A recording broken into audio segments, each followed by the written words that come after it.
What's going on, everybody? Welcome back to the channel, and today I'm finally doing the review on the IRP shifter.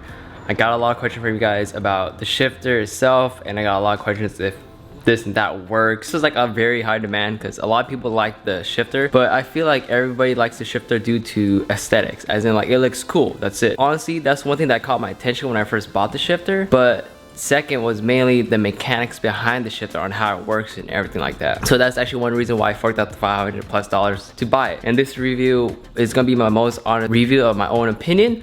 So you guys can have a different opinion, and you know, that's up to you guys, but this is how I feel about the shifter myself, and if it's even worth spending $500+ for. Also, a huge shout out to Birdscraft USA. They're actually the ones that distributes these shifters out to the US. And I think there's other people also, but Birdscraft actually was the one that I found out about. So if you guys want to pick up a shifter with 10 bucks off, if you guys feel like the shifter is worth your money, then a lot of time, a lot of discount code, $10 off Birdscraft USA. So thank you very much, guys. I actually did record an in-car video review of this shifter, but the thing is, since I didn't have no shift boot, the way the shifter is designed, so all the air was shooting up through the shifter and the air was going into the mic, so there's a lot of wind noise when I was even in my car with the windows up. That's one downside about me trying to do the in-car review of the shifter, but also the shifter was kind of short, so you can only see the tip of it, and I decided to do a review in my garage because I feel like it'd be a lot more better because I had I could point the shifter, I could say what's wrong with it and everything like that. And there's a lot of pros, and I wouldn't say there's that many cons about it, but there are cons about it. Nothing's perfect and everything. Hopefully this video gives you guys a detailed view of the shifter, and the shifter is not perfect, guys. Now let's get into the review of the actual shifter itself. We're in my car right now. Here's what the shifter looks like. I know a lot of people buy it because of what it looks like. They're like, oh, it looks so cool, so I want to buy it. But I mean, a shifter could look cool, but it does not mean that it works as well. This shifter, how it's designed, where you actually don't use the stabilizer bar down there, it's just straight up to the shift rod where the bitch pin goes on the transmission. That's the only bar that you use with this shifter. The cool thing is the way it's designed, or this little box in there, is like spring loaded. There's like a mechanism in there that prevents all the slop from coming in without having a stabilizer bar. So going into gear or neutral, like you guys can see that this thing bounces back like nothing. And going into gear, so here's third, here's fourth. It is a super notchy.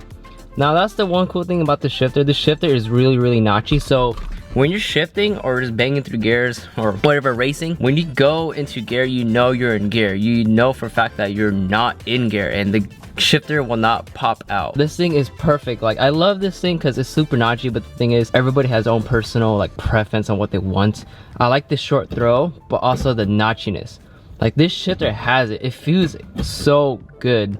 Even like going from first to second to third to fourth, like it's just perfect. Luckily, I am not the only one that actually has a shifter installed on their Honda. My friend Josh with the Spoon Sports wrapped ITR actually has this shifter in his car. We have it mounted the same direction, same everything. His works really good too. We're like on the same boat about the shifter, but the only difference is, in order for you to actually run this shifter, you will need solid motor mounts. If you don't have solid motor mounts, the shifter, as you put engine load on, like go on the gas, let go, the whole shifter will be moving by itself, so it'll be shaking. So in order for you to actually run the shifter without having that much like play in it, when you're just driving, even when you're just cruising in gear and let it off the load and it moves, you will need solid motor mounts. I have solid motor mounts in my car. I'm running the 75A bushings. I think you could get away with running 62A bushings with this shifter. You will need solid motor mounts in order for this to not move when you're just cruising around. With that said, luckily somebody else has the shifter in the car, and their engine setup or their mount setup is totally different. But luckily, since I have solid motor mounts, I wasn't even able to notice that. So it's good that people were chiming in and telling me what else is wrong with it. So really appreciate it. There's also some dude with a CRX that actually bought the shifter, and I think he has a B series in it, but it is not working on his car due to the tunnel of the CRX. So we have it up here on the EKs and the Integras on Josh's car. We have it in the same direction where we mount it.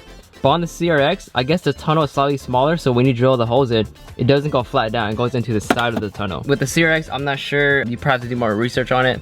The guy that's been commenting on my post saying all the other problems with it on the CRX, so far it does not affect EKs and DCs or Integras. EGs, I'm not too sure about. I feel like it's probably the same as EK, but I'm not too sure, so keep that in mind. There's still a lot of like stuff that they need to work out from IRP themselves. Also, what I found out about the shifter is this shifter isn't really designed for a Honda. I was browsing YouTube, browsing like Google and stuff, and I found out that this shifter is exactly the shifter that they sell for E30, because I guess E30 trans or something, like they use the same type of linkage. This is pretty much a BMW shifter. This whole thing is a BMW shifter. What I think IRP did was they got a BMW shifter, they got a Civic, they put it into their shop, they test fitted this onto a Civic, bolted up, and said that it worked. I mean, it does work. Honestly, like, it works amazing. But this is from a BMW, so that's why I think there's a lot of more errors with it, not working on certain chassis. I don't think IRP went out and tested this out on like all the Hondas and stuff, so they just listed it like that, and that's one thing on their fault. So that is probably one reason why the dude with the CRX has a track built CRX. He is actually having issues with installing this. Now, the biggest question that everybody has been telling me about is this: reverse lockout. Now, a lot of people are saying that the reverse lockout does not work because I mounted the shifter wrong. You see how I have this box up here? On the side, they have it on this side, but that is not true. On the IRP Instagram, this shifter is universal. You can flip it. You could mount it any direction you want. Well, not sideways, forward or backward. It's the same thing. It's the same as grabbing a regular Honda D series or any shifter, flipping the ball around, flipping the whole rod around, and it still goes into the gear the same way. For reverse lockout, does not work. Reason why? This is not a F20 trans or like a K or a 6-speed trans. Or like BMWs, where, like I said, this is an E30 shifter. In order for them, or I'm not sure about BMWs, but I know, like, for example, like S2000, F20s, the reverse goes right here. Goes all the way to the left. Wait, I think that's F20s. I forgot.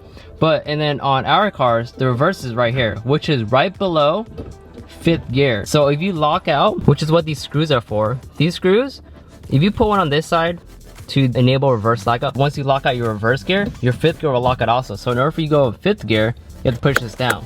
This mechanism is, or this type of like reverse lockout is designed for cars with like 6 gears, or their reverse is in a weird ass location, which is like F20s, because it makes you push further that way. This little screw right here will prevent it from going even further that way. So that's how the reverse lockout is supposed to work. But on B series and D series, reverse lockout does not work due to where the position of our reverse gear is. It's the same motion as our 5th gear. So for those of you saying that this is mounted wrong, this is not mounted wrong. You could even go ahead and get a fast line shifter, flip it around, it'll still mount. It'll just, the bend would be the wrong direction, but it's still going to all gears. That does not work due to the positioning of our reverse gear in general. So look, I'm gonna go in reverse now. Reverse, right? We're going to neutral, we're going to 5th. It's pretty much the same direction. So if we lock it out, you're locking out 5th and 6th gear. But someone did say that it'd be good for drag racing. Like, you can lock out 5th gear and 6th gear. So I mean, you guys want to do that, you can. But for me, since I drive this car a lot, I drive it everywhere, I don't want to keep locking out my 5th gear and pressing the button going 5th gear. And it's not like you're gonna go into reverse, like, unless you're so used to driving like a K series or something, and then you try going 6th gear, but it's reverse. But besides that, the reverse lockout does not work unless you're it just does not work with B or D series trans. I probably will still get questions of like, you have it mounted backwards. No, that's not the case. Flip a shift around, install it backwards, you'll see that it works the same exact way. Also, one downside about the shifter is, of course, you will have to drill 4 holes into your tunnel. I have no issues with this. It bolts up perfectly. Same with my friend with the Integra, it bolts up perfectly. Another problem I found out was on my drive yesterday, there is something rattling in the shifter. And I know it's a common problem for the FRS ones, but there is something rattling in the shifter. I don't know where. I feel like it's something down here. But yeah, it rattles. And can you guys hear that? No, you can't hear it. But it does rattle, and I just can't figure out what it's from. But it's not too much of a issue to me because my car does vibrate a lot due to the motor mount, so I'm so used to it. Also, my old track car would rattle, so I didn't care too much. And one thing is, on this car, of course, in order for you to prevent all the heat coming in and wind noise, you will need to get a boot, run a boot, or get like a circuit hero shifter plate or something. But for now, I'm just gonna leave it like that with that this thing right here. But hands down, the throw is perfect, goes into every gear perfectly, no issue. Reverse, normally on B series trans or D series trans, you kind of have to fight to go into reverse. But with this shifter, since it's directly coming from the shift rod on the transmission, you could easily just like go into reverse like nothing. Like, look at that, I'm using one finger. No issue, you can go in every gear. Oh, that felt weird. Like that, like every gear with one finger.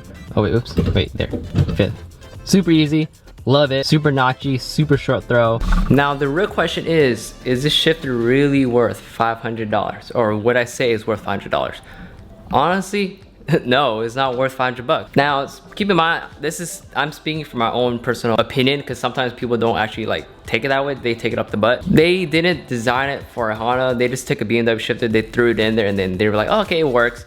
Let's bolt it straight up, and I guess it worked. Reverse lockout doesn't work, so that's, I think, one reason why they sold the shifter for so much, because that's how much a BMW shifter that they sell goes for, which is like 500 or same price. So if they took out the reverse lockout mechanism with no button and all the extra stuff, the shifter should drop down in price. And also they didn't do enough research for like the CRX. Like this guy's having problems with the CRX, like I was telling you guys, and they just didn't do enough like R&D on it on a Honda, and they just threw it out. They're like, all right, let's just test it out. Let's throw a BMW shifter out there on the market for $500 something and see if people buy it.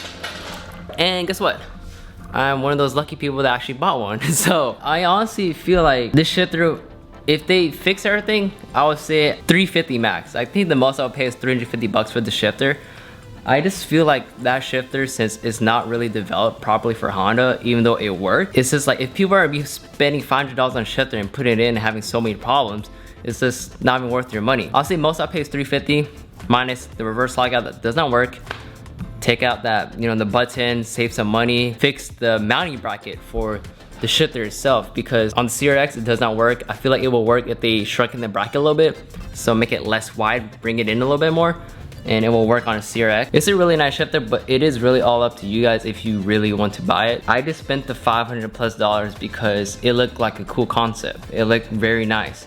I actually did send them a message on Facebook Direct. I was like, hey, where's the ball for the stabilizer bar? Because we use the stabilizer bar on Honda shifters. They're like, oh, that's not the right photo on the listing that we post, or the photo where it says Honda CRX 91 to 2000 is not the right one. But when the shifter came in the mail, it looked exactly like the photo, which is their BMW shifter.